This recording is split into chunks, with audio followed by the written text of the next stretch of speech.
Olá, queridas irmãs, queridos irmãos, estou lendo aqui o nosso capítulo, o novo capítulo do Espírito da Letra.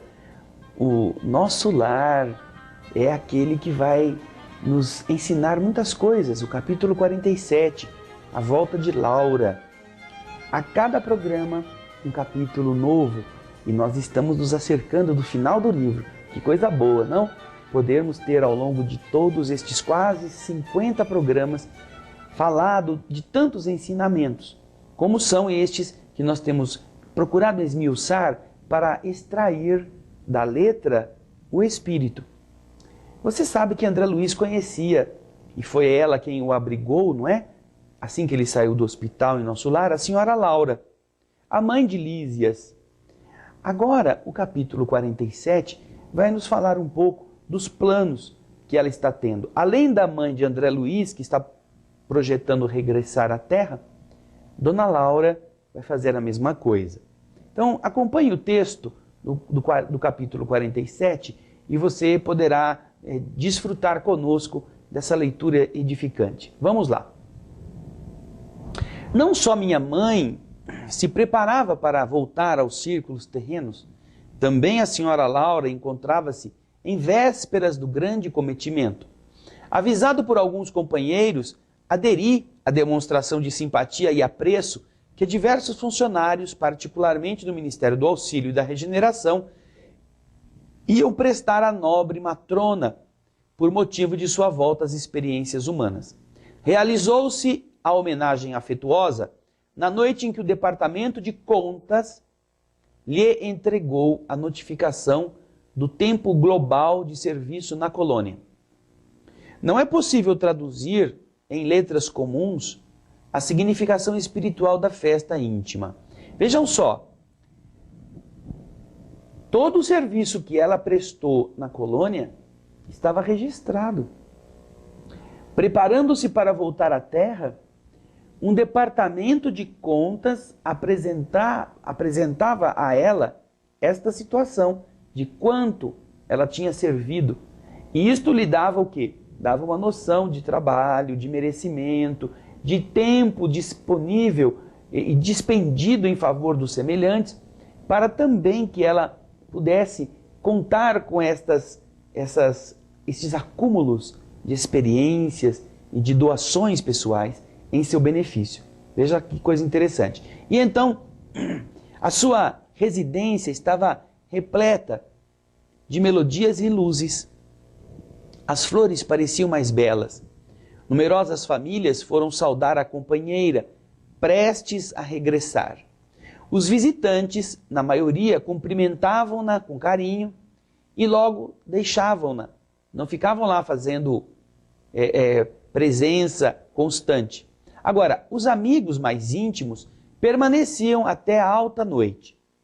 Tive, então, ocasião de ouvir observações curiosas e sábias. A senhora Laura me pareceu mais séria, mais compenetrada, circunspecta, mais grave.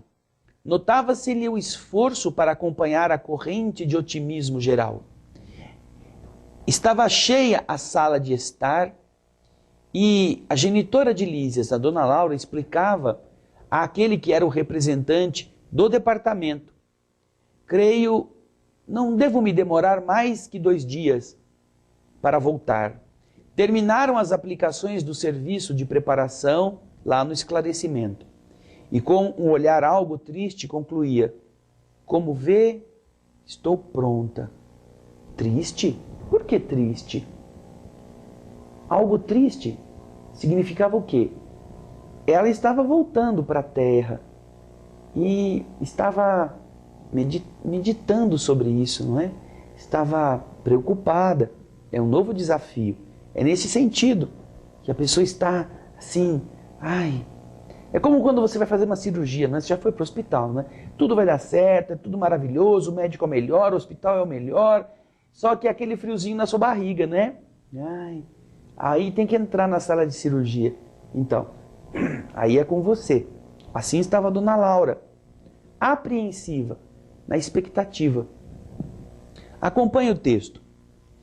Então, o interlocutor que a ouvira tomou uma expressão de sincera fraternidade e acrescentou, estimulando-a: eu espero que você se encontre animada para a luta, Laura. É uma glória seguir para o mundo nas suas condições. Milhares e milhares de horas de serviço a seu favor, perante a comunidade de mais de 1 milhão de companheiros aqui em nosso lar. Além disso, os filhinhos constituirão seu belo estímulo à retaguarda. Os filhos dela vão ficar aqui em nosso lar, trabalhando em benefício. Vão estar ali, amparando-a com as suas vibrações. Enquanto ela está mergulhando na terra, ela não estará sozinha. Há aqueles que a sustentarão emocionalmente. Vejam só o ensinamento. Tudo isso me reconforta, disse a dona Laura, sem disfarçar a preocupação íntima. Mas devemos compreender que a reencarnação é sempre uma tentativa de grande importância. Reconheço que meu esposo, o Ricardo, me precedeu no esforço enorme. Ele nasceu antes de mim. E que os filhinhos amados serão meus amigos de todo instante. Entretanto, ora essa, não se deixe levar por conjecturas, por imaginações, atalhou o ministro Genésio. Precisamos confiar na proteção divina e em nós mesmos. O manancial da providência é inesgotável. É preciso quebrar os óculos escuros que nos apresentam a paisagem física como um exílio de amarguras. Não pense em possibilidades de fracasso. Mentalize, sim, as possibilidades de êxito. Além do mais, é justo confiar alguma coisa em nós outros, seus amigos, que não estaremos tão longe no tocante a essa distância vibratória. Pense na alegria de auxiliar as antigas afeições, pondere na glória imensa de ser útil. Pense no bem, quebre os óculos escuros dos problemas, mentalize coisas boas. Só assim nós estaremos construindo-as antes que elas se tornem realidades. Ensinamento debaixo da letra. Veja só, o ministro Genésio nos ensina também. No próximo bloco vamos continuar aprendendo com eles. Fique aí.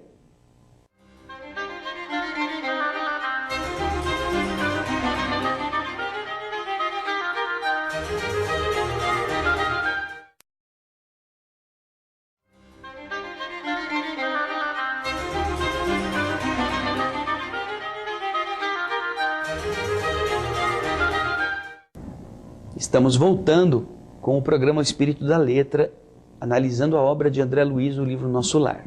O capítulo 47 fala do regresso da senhora Laura. Ela estava nas despedidas dos seus amigos na cidade Nosso Lar. E André Luiz relatava como foi esse encontro. As pessoas vizinhas, os amigos, os conhecidos vinham despedir-se dela como alguém que vai viajar, né? Que interessante. E os que eram mais íntimos podiam permanecer, ficavam mais tempo ali para trocar ideias. E foi o caso do ministro Genésio. Ele estava conversando com ela, havia uma ligação grande do ministro Genésio com ela e com a família na cidade Nosso Lar. E então, a dona Laura estava preocupada, porque vai fazer uma viagem, vai ficar uns tempos longe, e é natural que possam surgir imprevistos, aquelas coisas de angústias, não é?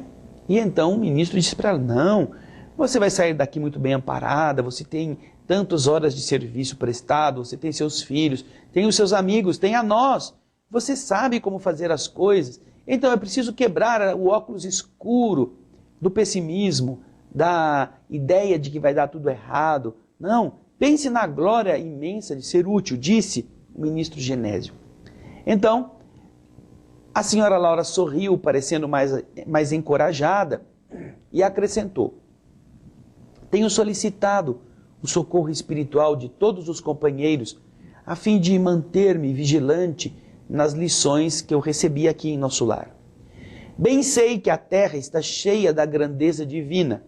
Basta recordar que o nosso sol é o mesmo que alimenta os homens. No entanto, meu caro ministro, tenho receio daquele esquecimento temporário em que nós nos metemos quando renascemos. Sinto-me como doente que se curou de numerosas feridas. Em verdade, as úlceras não mais me apoquentam, não mais me atormentam, mas eu conservo as cicatrizes. Bastaria um leve arranhão para voltar à enfermidade. O ministro esboçou um gesto de quem compreendia o sentido da alegação e respondeu-lhe: olha, Laura, eu não ignoro o que representam as sombras do campo inferior, o campo da terra, mas é indispensável coragem e caminhar para frente. Nós a ajudaremos a trabalhar muito mais no bem dos outros que na satisfação de você mesma. O grande perigo, ainda e sempre, é a demora nas tentações complexas do egoísmo. Vejam só como os espíritos amigos, eles ressaltam as dificuldades que surgem em nosso caminho pelo egoísmo. O Evangelho segundo o Espiritismo coloca o orgulho e o egoísmo como os dois piores inimigos do espírito, de onde nascem todos os outros defeitos: a vaidade, a luxúria, a preguiça, a indiferença, a maldade, a calúnia, a inveja. Todas são frutos da ação destes dois grandes problemas. E o egoísmo, ressalta o ministro Genésio, é o grande adversário contra o qual nós todos precisamos lutar. E ela, entendendo as palavras do ministro, continua dizendo: aqui nós contamos com as vibrações espirituais da maioria dos habitantes educados, quase todos eles, nas luzes do Evangelho Redentor. E ainda que velhas fraquezas venham à tona de nossos pensamentos, encontramos defesa natural no próprio ambiente. Na Terra, porém, nossa boa intenção é como se fosse uma luz muito fraquinha num mar imenso de forças agressivas. Ora, Laura, não diga isto. Não dê tamanha importância à influência das zonas inferiores. Seria armar o inimigo para que ele nos torturasse. O campo das ideias é igualmente campo de luta. Toda luz que acendemos de fato na terra, lá ficará para sempre, porque a ventania das paixões humanas jamais vai apagar uma só das luzes de Deus. Olha a palavra sábia do ministro, ajudando Dona Laura a entender que não deveria fortalecer o adversário falando dele, ou entregando-se a medos desnecessários. A senhora Laura pareceu agora ver tudo mais claro, em face dos conceitos que escutou. Mudou radicalmente a atitude mental e falou, cobrando novo alento: estou convencida, ministro, de que sua visita é providencial. Precisava levantar energias, faltava-me essa exortação. É verdade, essa zona mental, a nossa zona mental, é campo de batalha incessante. É preciso aniquilar o mal e a treva dentro de nós mesmos. Surpreendê-los no reduto onde eles se escondem, sem lhes dar a importância que exigem. Sim, agora compreendo. Genésio sorriu satisfeito e acrescentou: dentro do nosso mundo invisível, Laura, cada ideia é como se fora uma entidade à parte. É necessário pensar nisso. Nutrindo os elementos do bem, progredirão eles para a nossa felicidade, constituirão nossos exércitos de defesa. Todavia, alimentar qualquer elemento do mal é construir base segura para os nossos inimigos, verdugos. A essa altura, o funcionário das contas observou: olha, e não podemos esquecer que Laura volta à Terra com extraordinários créditos espirituais. Ainda hoje, o gabinete da governadoria forneceu uma nota ao Ministério do Auxílio, recomendando aos cooperadores técnicos da reencarnação o máximo cuidado no trato com os ascendentes biológicos que vão entrar em função para constituir o novo organismo da nossa irmã. Olha só, Que coisa interessante. Tanto mérito a senhora Laura tinha, que isto foi objeto de cuidados especiais para a constituição do novo corpo, a ação dos engenheiros que modelam as formas, procurando dar a ela o melhor para que o corpo funcione adequadamente em face daquilo que ela teria que fazer na Terra. Vejam só como o mérito em toda parte é reconhecido. E que coisa boa! No próximo bloco continuaremos indo para a parte final do capítulo 47. Fique conosco.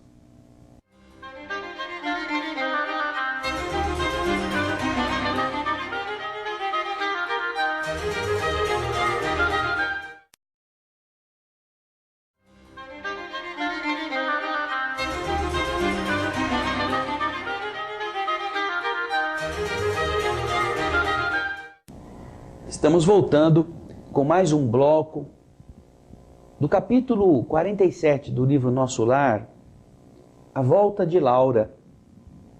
Nós vimos que Dona Laura estava recebendo os cumprimentos daqueles amigos que se despediam dela, porque em 2 dias ela iria endereçar-se ao mundo físico para o renascimento. E que ela estava um pouco abatida, até que o ministro Genésio falou com ela e o Ministério do Esclarecimento, o Ministério do Auxílio, estavam apoiando todo esse processo de reencarnação.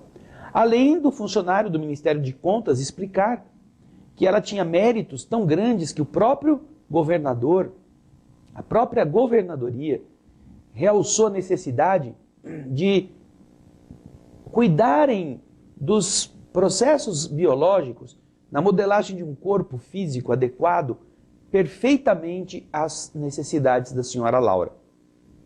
E foi isso que nós vimos no bloco final, o último bloco, no final do último bloco.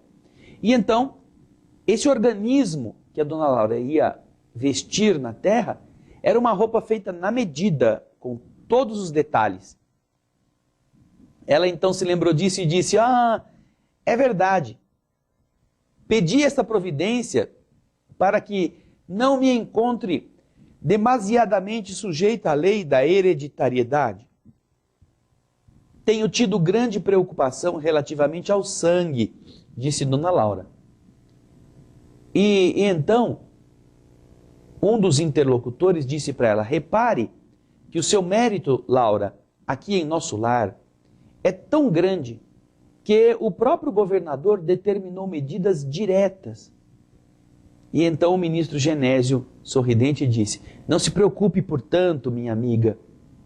Terá ao seu lado inúmeros irmãos e companheiros que colaborarão no seu bem-estar.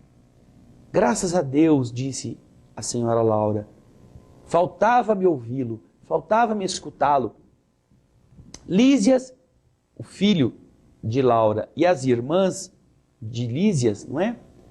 Às quais se unia agora a simpática e generosa Teresa, aquela que havia desencarnado há pouco tempo, a mãe da Heloísa, manifestaram sincera alegria.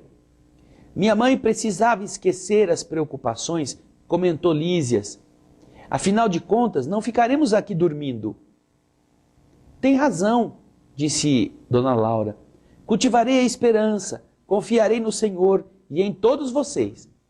Em seguida, os comentários voltaram ao plano da confiança e do otimismo.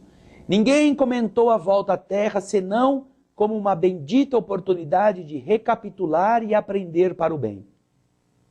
Ao despedir-me, alta noite, a senhora Laura disse-me em tom de mãe: amanhã à noite, André, espero você aqui também. Nós vamos fazer uma pequena reunião íntima. O Ministério da Comunicação prometeu-nos a visita do meu esposo. Embora ele se encontre nos laços físicos, Ricardo será trazido até aqui com a ajuda fraternal de companheiros nossos. Além disso, amanhã estarei a despedir-me. Não falte.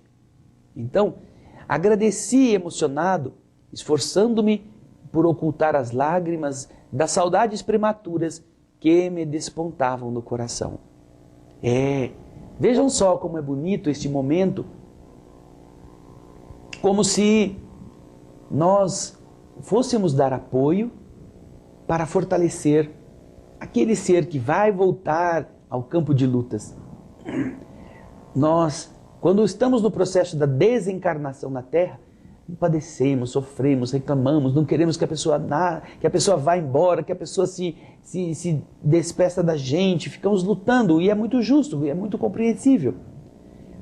Mas, vejam só, é um momento da despedida igual, apenas que a morte leva a gente para a liberdade, enquanto que a reencarnação nos prende aos laços físicos.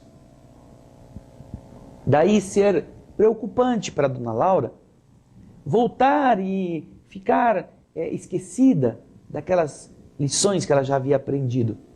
Mas de tudo o que este capítulo nos ensina e que vale para nós hoje, para você aí, ó, que fica encucando, pensando coisa ruim, falando de coisa ruim, só citando notícia ruim, vendo no jornal notícia ruim, repetindo assassinatos, e cada vez que você fala disso, de novo o cara mata.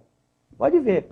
Cada vez que o cara pulou do alto do prédio, você conta ele pulando de novo, e mais uma pessoa fazendo ele pular, todos aqueles que te escutam estão fazendo na sua mente o crime acontecer. Então, lembre-se de falar coisas boas. A ideia, ela é a antessala da realidade. Se você quer uma realidade melhor, tenha ideias melhores, cultive-as e preste atenção no que nós vamos repetir aqui que o ministro Genésio disse para a senhora Laura. Acompanhe. Dentro de nosso mundo individual, cada ideia é como se fora uma entidade, uma coisa, um ser à parte. É necessário pensar nisso, nutrindo os elementos do bem. Estas entidades progredirão para a nossa felicidade, constituirão nossos exércitos de defesa. Todavia, alimentar quaisquer elementos do mal é construir base segura para os nossos inimigos verdugos. É dar então a estes seres que nós modelamos pelo pensamento força, e então a pessoa que pensa em coisas de doenças piora na sua doença. Quem está meditando no ódio fica com mais raiva. Quem pensa em fazer o mal se torna mais maldoso e encontra porque atrai entidades que querem a mesma coisa. Se você fala assim, ai, se eu tiver mais uma dorzinha, que for uma dor de cabeça, eu não vou aguentar. Então, quem está escutando vai dizer, bom, ela já disse, se ela tiver mais uma dorzinha, aí ela desiste. Vamos lá, vamos fazer essa dorzinha aparecer. É assim que funcionamos. E é assim que funcionam os espíritos que nos querem prejudicar. Seja aquela que não dê espaço, aquele que não dê chance para as coisas ruins. Pense sempre no bem. Não seja um multiplicador do mal. Como dizem alguns, seja o ponto terminal da fofoca. Que ela chegue ao seu ouvido, mas que ela não saia da sua boca. Nem a fofoca, nem a palavra má. Assim você constrói um amanhã diferente para você mesmo, com amigos, com coisas boas. Viu? Tirando o espírito da letra. Está aí, ó, no nosso lar. Eu já li isso umas 15 vezes. Como é que eu não me lembrei disso? Então, é o nosso programa chegando a você. Muito obrigado pelo seu carinho e muita paz.